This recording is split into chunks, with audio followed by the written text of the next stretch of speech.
I'll be short and brief when I introduce this brother because I could really go on. But this is the clumsy Kevin Powell. I was trying to post it on Facebook. Brooklynite, lover of African people, of people all over the world, an activist and an author who was actually will have the release of his 10th book. And there's a big party coming out about that. But someone I've known since my college days, who is a friend, a collaborator, and just one of the strong black men that I know who is dedicated to empowerment of all of us and of himself.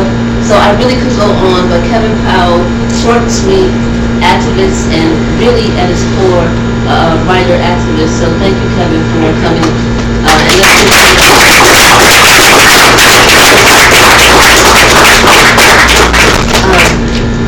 Byron, I could go on as well, but I won't.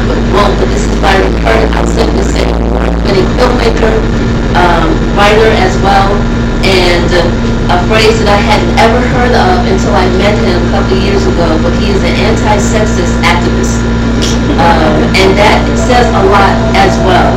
But grounded brother, just really about doing the work of his people, putting his mouth where his money is, with his passion and his craft. We'll talk about where you can find his body of work later as well. But former Brooklynite, but we love him anyway. This is Byron Hurt. Please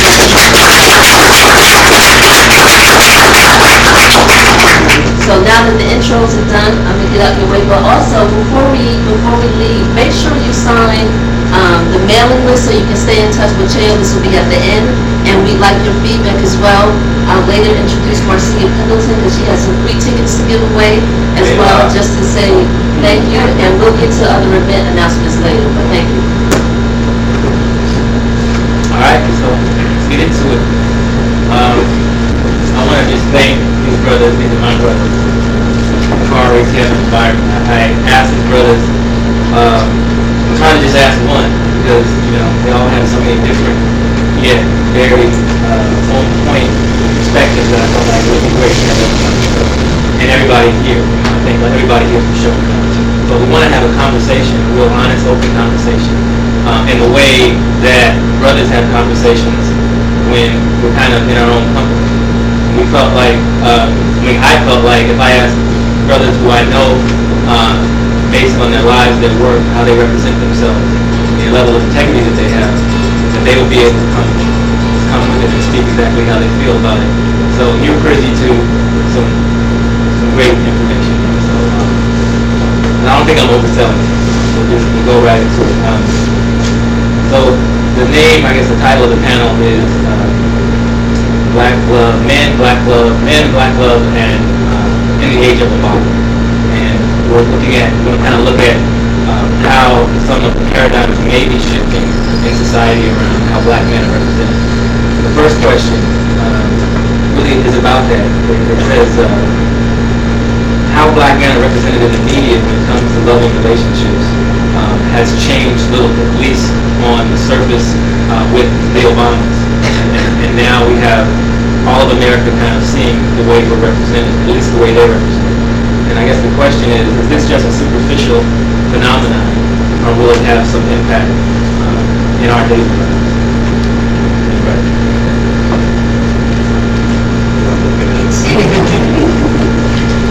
Well, I'll start out. When I was watching, I think it was CNN yesterday, and they were talking to President Obama, and I'm going to say President Obama, right?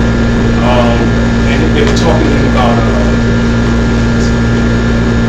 his wife and being a co-parent.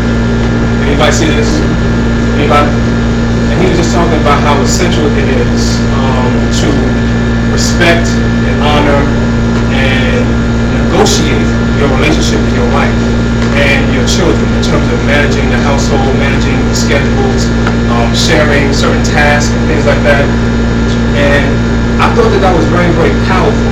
It was like a very powerful display of masculinity, not just black masculinity, but it was a very, very powerful display of masculinity, especially now that I'm a father. think that it sends a really powerful and progressive message from a black man to the entire world about what it means to co-partner, to be a partner with a very intelligent, professional woman who in her own right can stand on her own. And I just think that on a certain level, he is, just by the sheer fact that he is the President of the United States and all eyes are on him every single day. I think that there is no choice but to shift the paradigm about black masculinity, right? However, I do think that it is still largely symbolic and largely surface, because even though we get to see Barack Obama and Michelle Obama in terms of what they represent in terms of black love and black parents and all those different things, there's still a lot of nuances within their relationship that we don't know, right? I mean, there's still a lot of things. I mean, I'm sure that they argue. I'm sure that they have disagreements. I'm sure that, President Obama is not a perfect man within the home, right? I'm sure that Michelle, has issues that they deal with and that they negotiate with. So I think that, we tend to look at them and idealize them and romanticize them in their relationship. But I'm sure that there's much more to that. And then on top of that, there's still the lingering negative representations of black masculinity in the media that just do not go well. And we can see that with the incident that took place in Chicago, right? With the brother who was unfortunately killed, Darian out, unfortunately killed. And we saw that video over and over and over again of this young African American man who was killed, right? And it was on YouTube. And there was almost, I took it as there was almost some pleasure in showing the almost animalistic brutality of these young black men, as if to say, look at these black men, they're animals. They're not deserving of social programs. They're not deserving of all these different things.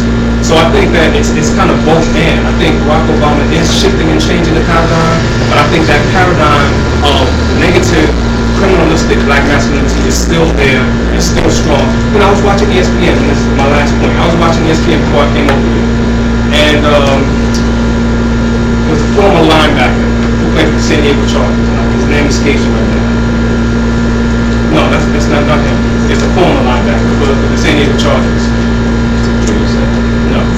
He's a black brother who went to Columbia. Anybody want to tell me about Marcellus Wiley?